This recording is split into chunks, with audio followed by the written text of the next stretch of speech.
welcome back to my channel. So today's video is going to be a motherhood expectations versus reality video. So all of my expectations were when I was still pregnant, before Natalie was born, and then once she was born, a lot of those expectations were not what I expected, and the reality was a lot different.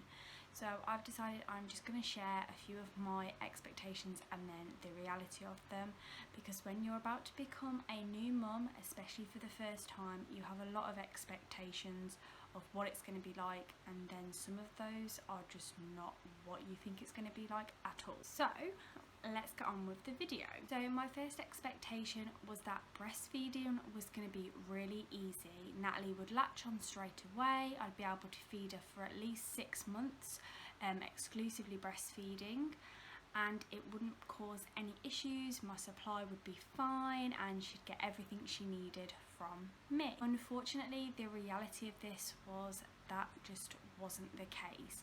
She did latch on really well. We had no problem with her latching on.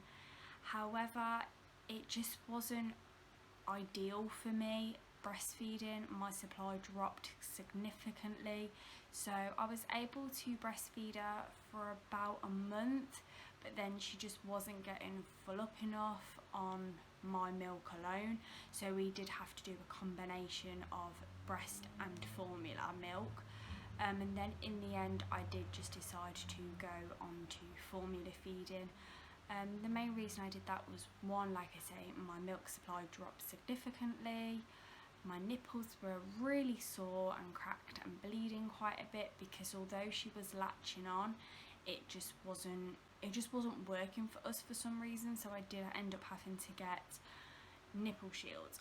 I do, however, wish I had reached out to some breastfeeding support groups to maybe have been able to figure out how to boost my milk supply and just have someone to speak to about it. Unfortunately, I didn't do that, so in the end that was another reason why I just decided to formula feed, because I was quite uncomfortable about reaching out, which I shouldn't have been, but I just was.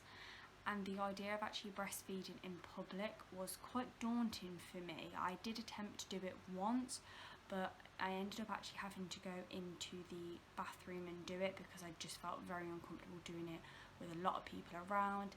And then I felt guilty for feeding Natalie in a public bathroom, so I just didn't feel like it was right for me.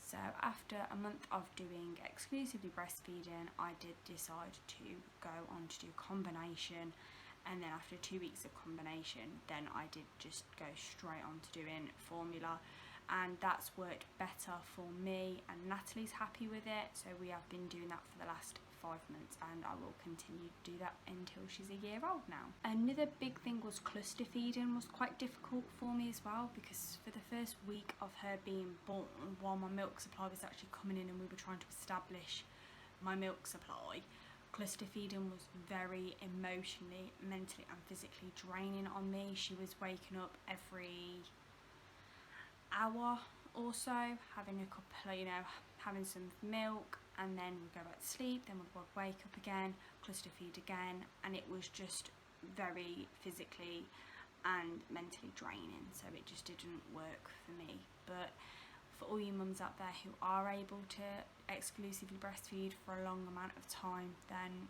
well done you. Like, I am really jealous in a way that you were able to do it, because I wasn't. My next expectation would be that my friends and family would want to come around all the time. We'd go out for meals, shopping, and all things like that. Unfortunately, the reality of that was my friends and family did want to see me and hang out with me and Natalie, but not as much as I expected. So my family and friends are still around. I still hang out with them on a regular basis, not so much at the moment because of lockdown, but previous to lockdown I would see them at least once or twice a week, but unfortunately that wasn't as much as I thought it would have been. My third expectation would be that I could still pop to the shop and go shopping as normal, and it wouldn't really affect me that much now having a baby.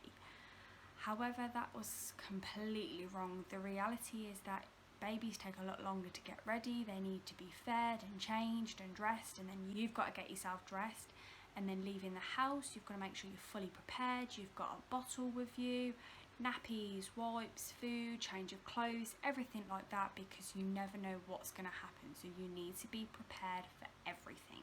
My fourth expectation would be that my relationship was going to grow stronger and stronger and just be amazing and 100% better after having Natalie. Unfortunately, my relationship has gone through a couple of rocky patches. We've had really good days, then we have bad days, but we are just trying to establish how to be parents to Natalie, but also still be a couple and do normal things that couples do. So watch films, go on date nights and things like that.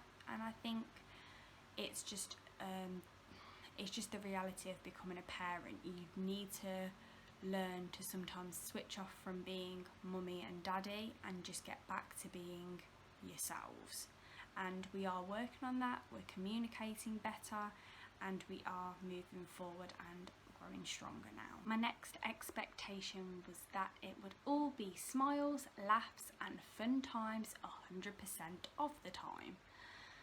The reality of that, however, is that no one actually tells you that a baby can make you cry. And that's not because they do anything wrong. It is literally just a case of when you're so sleep deprived and they're crying and you don't know what they need or what they want, you feel a bit like a failure sometimes, and then you feel guilty for feeling that way because you feel like, well, you shouldn't. But it's completely normal to sometimes feel down and feel bad, but you just need to hold on to the good days. So when it is all smiles, laughs and giggles, hold on to those days when the bad days come, because that's the only way you're going to get through those bad days, is if you think about all the good times you have had. My next expectation was that babies do not take up a lot of space. They're only small, so why do they need so much room? Surely they don't. They don't need that much, really. But I was definitely wrong with that, because the reality is babies actually need a lot of things. They need a play gym for tummy time and entertaining and stimulating. They need toys as they get older. They need a jumperoo and a bouncer and all of these different things that you don't really think of. Even all their bottles and milk and nappies, steriliser, all of these things, you don't think they take up a lot of room until you actually have them in your house, and then you're suddenly like, oh my gosh, how do I fit everything in my house? And it's definitely a case of Tetris, because you need to make sure they've got everything they need, but you still are able to move around your house and live in your house comfortably without feeling bombarded and overwhelmed by the amount of things a baby actually needs. So just be prepared of that. Babies do need space and they do need a lot of things, but if you place them and work it around your environment, then you should be fine. My next expectation was that I'm her mum. I'm going to know exactly what she needs and when she needs it, what all of her cries are going to mean, and how I'm going to deal with them. Unfortunately, the reality of that is, yes, I am her mum, but I don't always know what she needs. Sometimes she will cry just for the sake of crying, because it's her only way of communicating at the moment. She can't tell you what she needs. She just knows that she needs something, and you have to play a little bit of trial and error and process of elimination. So does she need feeding? Does she need a change? Does she want entertaining? Is she tired? You have to work through all of these things to figure out what it actually is, and then you should be able to know what each of her cries mean and be able to deal with that. And last but not least, my final expectation was that I won't need help. I will be able to cope on my own with minimal help from anyone. The reality of that is, you do need help sometimes. If you need to ask for help, that's fine. It's not a sign of weakness. It's you holding your hands up and owning the fact that yes, you can cope, you are doing a great job, but sometimes you just need a little bit of support. And if anyone ever offers you help, always accept the help. because sometimes you do need to have a little bit of help, even if that just means you have a really close friend or family member look after your baby for an hour or two, so you can either catch up on sleep, have a bit of you time to, you know, relax and rejuvenate and just feel refreshed and better about everything. And once you do that, you'll find that it's a lot easier to deal with it when you actually ask for help. Never be ashamed to ask for help. And even if that means you don't want to go to a friend or family member because you're a little bit embarrassed, then there's always a health visitor or a midwife or a doctor. You can always ask them for help as well. Yes, they can't babysit, but they can always just give you a little bit of a boost and of confidence to make you feel like you're doing a good job, you are coping, and you are fine. And if you ever feel like you're not coping, that's not a problem either, because we can all go through days where we have really great days and we feel like super mom, we're doing everything fine and we've had a brilliant day, but then other days we can have the bad days where we do need a bit of extra help. So always ask help or accept help if you want it and need it.